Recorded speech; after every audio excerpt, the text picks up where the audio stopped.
Welcome to special focus. వాళ్ళు దొంగలు కాదు, గరానా దొంగలు కూడా కాదు, దోపిడీ దొంగలు అంతకన్నా కాదు. మరి వాళ్ళు ఏమిటనేగా మీ డౌట్? వాళ్ళు బాధ్యత గల సర్కారు ఉద్యోగులు, అందులోనూ అడవుని కాపాడాల్సిన ఫారెస్ట్ రేంజర్స్. అయితే ఇప్పుడు వీళ్ళు హిందూ వ్యతిరేక శక్తులుగా మారారు. పవిత్ర జ్యోతిర్లింగ క్షేత్రం శ్రీశైలం నుంచి కదలి వనానికి వచ్చే భక్తులకు అడ్డంకులు సృష్టిస్తున్నారు. గతంలో ఎన్నడూ లేని విధంగా కొత్త రూల్స్ ను తెరపైకి తెచ్చి పర్మిషన్లంటూ చేతులు చాపుతున్నారు. అదేమంటే అక్రమ కేసులు బనాయించి జైళ్లలో పెట్టిస్తున్నారు. ఇంతకీ శ్రీశైలం దగ్గరలోని కదలివనంలో ఏం జరుగుతోంది? ఇది వాటి స్పెషల్ ఫోకస్.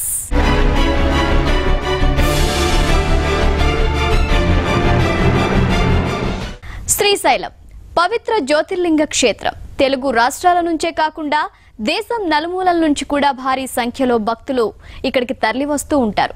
శివయ్య దర్శనం తర్వాత చాలా మంది భక్తులు శ్రీశైలంలోని ఇతర దర్శనీయ ప్రాంతాలకు వెళ్తారు. వాటిలో కదలివనం కూడా ఒకటి. ఇది నల్లమల అడవుల్లో పాలమూరు జిల్లా వైపున ఉన్నాయి. ఇప్పుడు ఈ కదలివనం వైపే ఫారెస్ట్ గార్డులు కన్నేశారు. పర్మిషన్ల పేరుతో హిందూ భక్తులను వేధింపులకు గురిచేస్తున్నారు.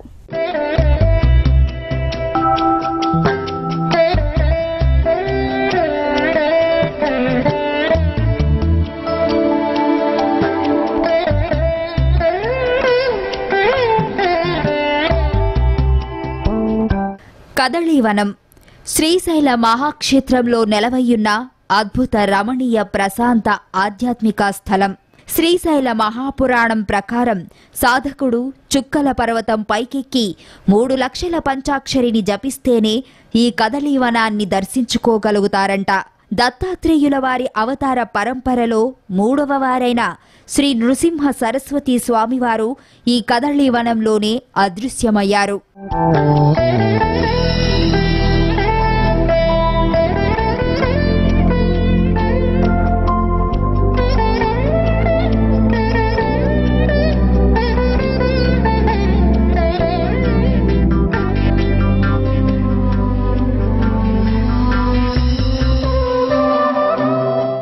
అంతేకాదు, ఇక్కడే పరమశివ భక్తురాలు వైరాగ్య విరాజన్మూర్తి అక్కమామహాదేవి సిద్ధు పొందిన స్థలం కూడా ఇదే. కదళీవనం చేరాలంటే పాతాళగంగలో ప్రయాణం చేసి నీలిగంగరేవు నుంచి కీకారణ్యంలో కాలినడకన ప్రయాణం చెయ్యాల్సి ఉంటుంది.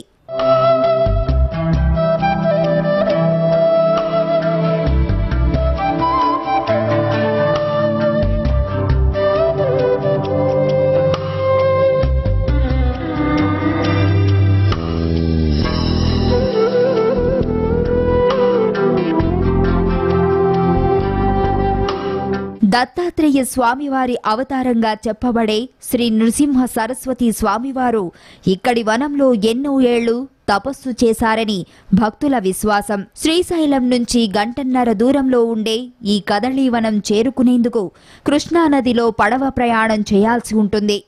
నదికి 2 వైపులా కొండలు ఉంటాయి.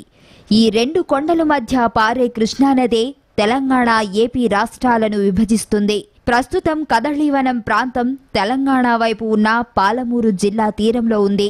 నీలిగంగ రేవు నుంచి వనంలో 12 కిలోమీటర్ల దూరం కాలినడకన వెళ్లాల్సి ఉంటుంది. ఇలా 2-3 కొండలు ఎక్కాలి. ఈ దారి సమతలంగా ఉంటుంది. ఈ మార్గంలో నడవాలంటే చేతికర్ర ఊతంగా ఉండాల్సిందే.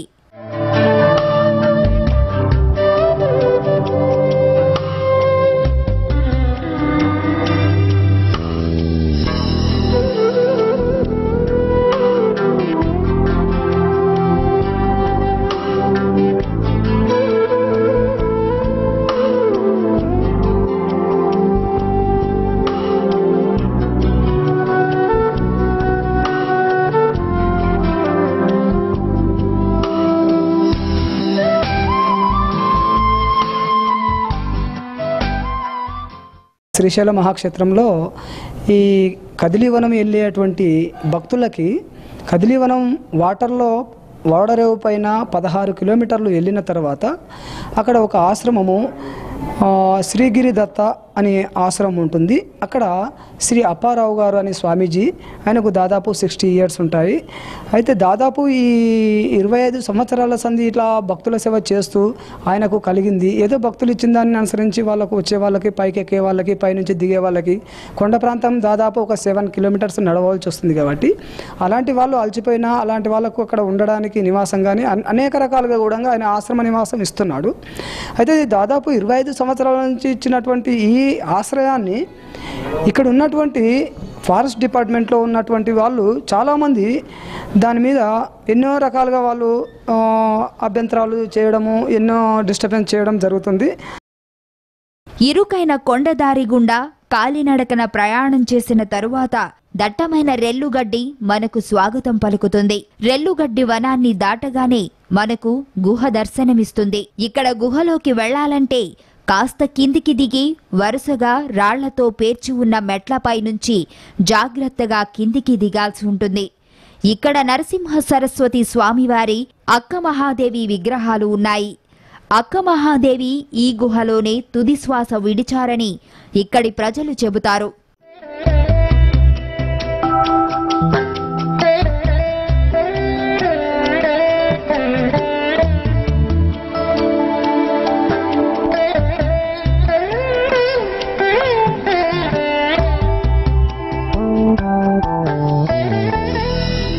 ఇక ఈ గుహ నుంచి నృసింహ సరస్వతి స్వామివారు తపస్సు చేసిన గుహకు వెళ్లాలంటే మరో 6 కిలోమీటర్ల దూరం మరింత దట్టమైన అడవిలో ప్రయాణం సాగించాలి. దాదాపు 3 గంటలు ప్రయాణం చేస్తే గాని గుహకు చేరుకోలేం. ఇక్కడ అందమైన జలపాతం ఉంది. దీనిని దత్తపాదుకల వాటర్ ఫాల్ గా పిలుస్తారు. ఇక్కడ ఒక శివలింగం ఉంది. ఇక్కడికి వచ్చే సందర్శకులు ఈ జలపాతం నీటితోనే శివలింగానికి అభిషేకం చేస్తారు. కొద్దిసేపు ధ్యానంలో గడుపుతారు.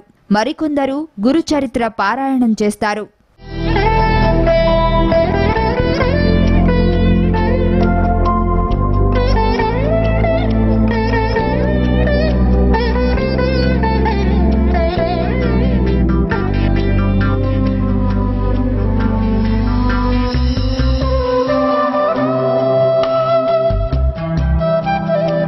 కదలి వనానికి వచ్చే భక్తుల కోసం ఏర్పాటు చేసిన ఆశ్రమాన్ని అడ్డుకునేందుకు అటవీ శాఖలోని కొందరు అధికారులు కుట్రలు చేశారనే ఆరోపణలు కదలివనంపై శ్రీశైలం దేవస్థానం ప్రచురించే శ్రీశైల ప్రభ మాసపత్రికలో అద్భుతంగా వర్ణించారు. అంతేకాదు శ్రీశైలంలోని దర్శనీయ స్థలాలకు సంబంధించిన పుస్తకాల్లోనూ ఈ వనం విశేషాలను పేర్కొన్నారు. ఇంతటి మహిమాన్వితమైన ఈ వనంపై అటవీ శాఖలోని కొంతమంది అధికారుల కన్నుపడింది. అర్థం పర్థం లేని ఆంక్షలు పెట్టి హిందూ భక్తులను వేధింపులకు గురిచేస్తున్నారనే ఆరోపణలు వినిపిస్తున్నాయి.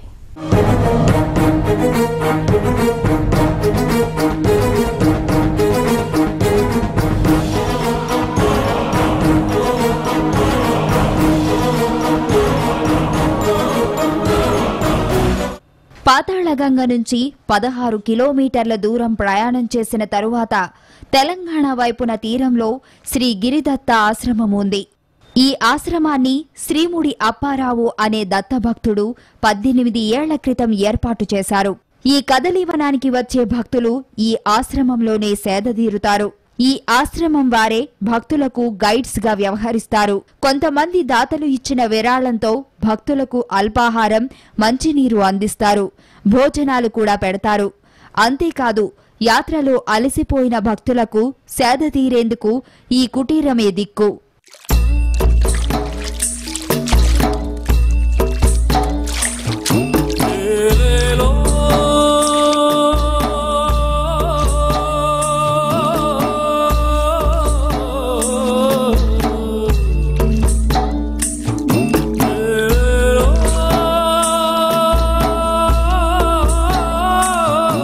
ఏదైతే భక్తుల కొరకు ఏర్పాటు చేసినటువంటి ఒక 150 మందికి ఏర్పాటు చేసినటువంటి పాక ఒకటి ఆయన ఏర్పాటు చేశాడు.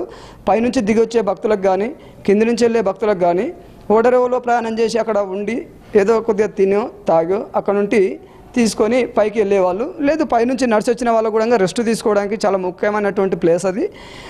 భారతదేశంలో అతి విశేషమైనటువంటి ప్లేస్ అది. అంతేకాదు కదళీవనానికి వచ్చే పేద భక్తులు సాధు సంతుల కోసం ఆశ్రమం తరపున 2 ఉచిత బోట్లను సైతం అప్పారావు స్వామి ఏర్పాటు చేశారు. ఇలా గత 18 సంవత్సరాలుగా కదళీవనం వెళ్లే భక్తుల కోసం ఆయన సేవలు అందిస్తున్నారు. అయితే కేవలం వ్యాపారమే పరమావధిగా భావించిన ప్రైవేటు వ్యాపారస్తులు కూడా గంగా భవానీ బోట్స్ పేరుతో ఈ మార్గంలోనే వ్యాపారం నిర్వహిస్తున్నారు. తమ పడవుల్లో కంటే ఆశ్రమం వారి పడవుల్లోనే వెళ్లడానికి ఎక్కువ మంది భక్తులు ఇష్టపడుతున్నారని, తమ వ్యాపారానికి ఈ ఆశ్రమం గండి కొడుతుందని భావించిన ప్రైవేటు వ్యాపారులు సిండికేట్గా మారి అప్పారావుపై పగబట్టారనే ఆరోపణలు వినిపిస్తున్నాయి.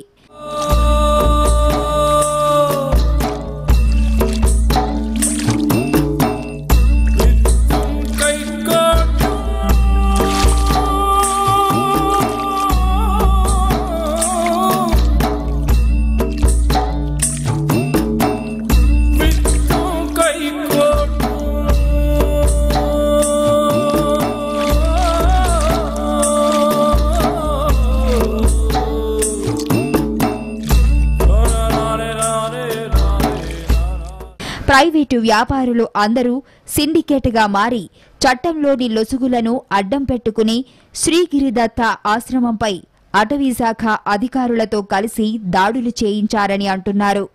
అంతేకాదు ఆశ్రమ నిర్వాహకులైన ముడి అప్పారావును 2 రోజుల పాటు అక్రమంగా నిర్బంధించి తీవ్రంగా హింసించారనే ఆరోపణలు ఉన్నాయి.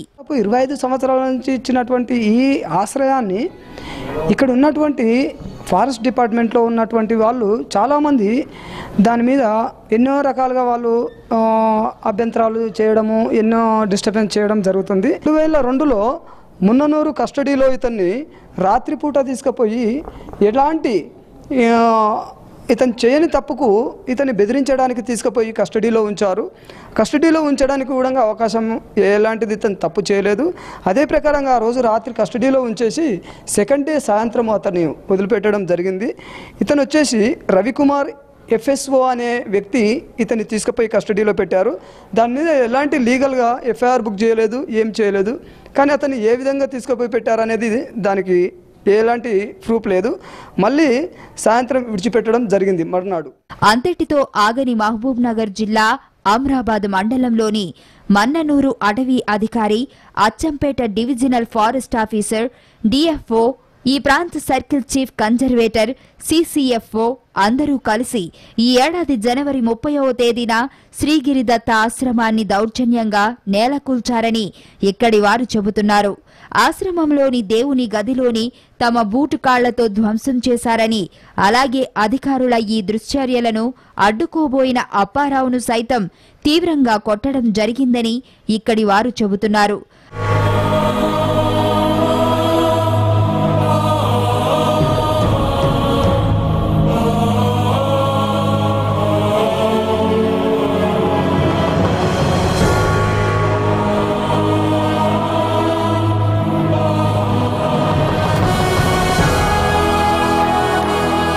మన ఏదైతే కదిలివనం వెళ్తున్నామో, కదిలివనం వెళ్ళిన తర్వాత చాలా విశేషమైనటువంటి ప్లేస్ అది. శ్రీపాద వల్లభుడు, దత్తాత్రేయుడు, శ్రీ నరసింహ సరస్వతి వీళ్ళందరూ కూడా అంతర్లీనమవుతున్నటువంటి విశేషమైనటువంటి గుహ అది. ఆ గుహ దగ్గర దత్తాత్రేయుని యొక్క విగ్రహం ఉంటే ఆ విగ్రహానికి ఉన్నటువంటి కాషాయ గుడ్డని అంటించి, ఆ కాషాయ గుడ్డ సగం అంటుకున్న తర్వాత ఆ విగ్రహాన్ని విడిచి ఆ పక్కన ఉన్నటువంటి లోయలో వేసేశారు. అంటే ఇంత అరాచకాలు ఎందుకు అవసరమా మనకి? అంటే మన హిందువులు, మన సనాతన ధర్మంలో ఉన్నటువంటి అనేక రకాల ఉన్నటువంటి వాళ్ళు ఎక్కడ కూడా ఇంతవరకు ఎక్కడ ఇలాంటి అరాచకాలు చేయలేదు. కానీ ఈ ఫారెస్ట్ డిపార్ట్మెంట్లో అసలు ఎవరు ఉంటున్నారు? అంతేకాదు తెల్ల పేపర్లపై బలవంతంగా అప్పారావు వేలిముద్రలు కూడా సేకరించారంట. అటు ఆశ్రమానికి చెందిన 2 బోట్లను అటవీ శాఖ కార్యాలయానికి తరలించి వేధిస్తున్నారని అప్పారావు స్వామి వాపోతున్నాడు. ఈ పాకగా తీసేయడానికి బాలస్వామి గారు DFO గారు, తర్వాత గురువయ్య గారు బీట్ ఆఫీసర్ గారు, పద్మజ గారు సెక్షన్ ఆఫీసర్ గారు, వినయ్ కుమార్ కన్జర్వేటర్, ఇలాగే 20 మంది గార్డులను తీసుకొని పోయి ఆ రోజు రాజుగారని స్వామివారి కొడుకు అక్కడ ఉండడంతో అతన్ని కొట్టి ఆ పాకంతా తీసేయడం జరిగింది. అంటే అక్కడ ఏమో వాళ్ళు కమర్షియల్ ఏం చేస్తలేరు, వాళ్ళ రూమ్ ఏం కట్టుకోలేదు. కానీ వీళ్ళు ఎందుకు వాళ్ళ మీద నిఘా చేస్తున్నారు? ఇంతకీ ఈ గిరిదత్తాశ్రమం నిర్వాహకులు చేసిన అపరాధం ఏమిటో కూడా అటవీశాఖ అధికారులు మాత్రం చెప్పడం లేదు. అంతేకాదు శ్రీశైలం నుంచి పాలమూరు జిల్లా వైపున ఉన్న కదళీవనానికి ప్రైవేటు వ్యాపారుల బోట్లు యథేచ్ఛగా ఇప్పటికీ కూడా నడుస్తున్నాయని, అయితే బోట్లను మాత్రం టీఎస్ అటవీశాఖ అధికారులు వదిలివేయడం పైన కూడా అనేక అనుమానాలు వ్యక్తమవుతున్నాయి.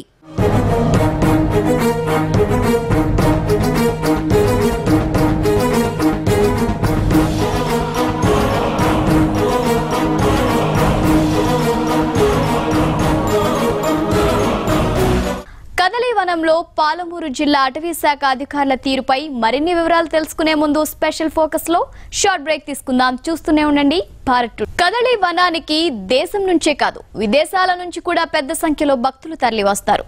అంతేకాదు ఈ కదలీవనం ప్రాంతాన్ని ప్రత్యేక పర్యాటక ప్రాంతంగా అభివృద్ధి చేసేందుకు కేంద్రంలోని మోడీ సర్కార్ 99 కోట్ల రూపాయలు కేటాయించింది కూడా. కానీ పాలమూరు జిల్లాలకు చెందిన కొందరు అటవీ శాఖ అధికారులు మాత్రం హిందూ భక్తులు హిందూ ఆశ్రమాలపై దాడులకు తెగబడుతున్నారనే ఆరోపణలు వినిపిస్తున్నాయి. పవిత్ర కదలీవనం దర్శనం కోసం వచ్చే తమను పర్మిషన్ల పేరుతో వేధింపులకు గురిచేస్తున్నారని భక్తులు ఆవేదన వ్యక్తం చేస్తున్నారు.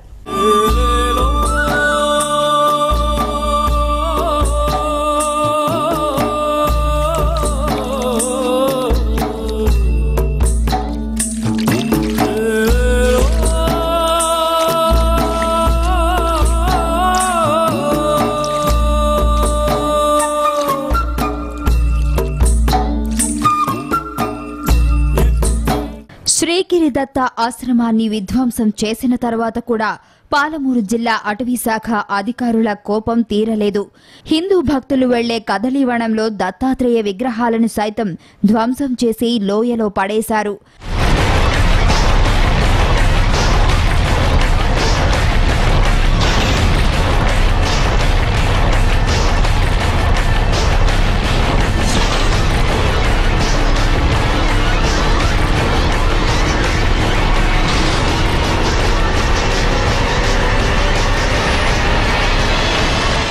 గత 18 సంవత్సరాలుగా ఎలాంటి ఆటంకాలు ఆంక్షలు లేకుండా కదళీవనం యాత్ర చేస్తున్న హిందూ భక్తులు ఇప్పుడు స్పెషల్ పర్మిషన్ తీసుకోవాలంటూ హుకుం జారీ చేశారు. ఈ యాత్ర చేసేందుకు హిందూ భక్తులు పర్మిషన్ కోసం పాలమూరు జిల్లా అటవీ శాఖ అధికారుల చుట్టూ తిరగాల్సి వస్తోంది.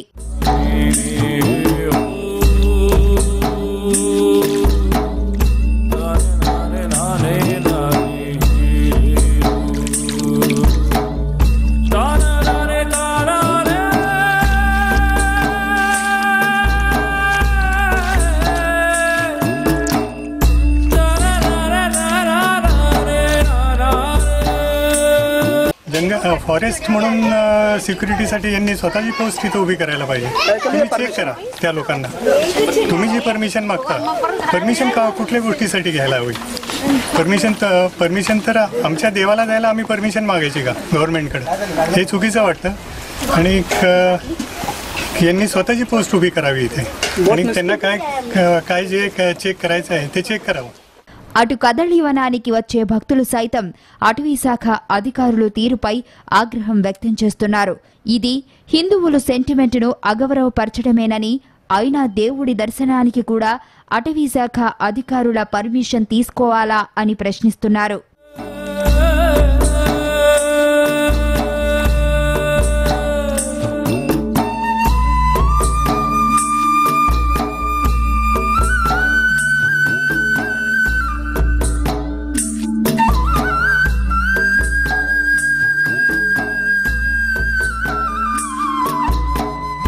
Hello, my name is Amrita Deshpande. I'm from London. I'm from Nasik, Maharashtra, and I feel very privileged that I've come here to Kardalivan, which is the spot for Swami Samartha, Nrsimha Saraswati, Akka Mahadevi. It's very important. It's a very important pilgrimage place, and it is so inaccessible. Yet all these people are so helpful. They're doing so much, providing food, facilities for transport, and without their help, the pilgrims will not be able to complete their pilgrimage. So I request on behalf of all people that government should make it easy and help the Hindus especially actually to reach their gods and deities, and we shouldn't have to take permission for something like this. It should be made all the more accessible and convenient for people, and the issues, whatever they are, should be handled and sorted out correctly by the authorities. It should not become a religious agenda. It should not become a political agenda. These people are helping their own people from their own religion. We shouldn't have to take permission from any other authorities really for visiting our own God. ఇప్పటికైనా ప్రభుత్వాలు కళ్లు తెరవాలని హిందూ భక్తులు కోరుతున్నారు. దత్తాత్రేయ విగ్రహాల ధ్వంసంతో పాటు ఆశ్రమాన్ని కూల్చివేసిన అటవీశాఖ అధికారులు సిబ్బందిపై కఠిన చర్యలు తీసుకోవాలని డిమాండ్ చేస్తున్నారు.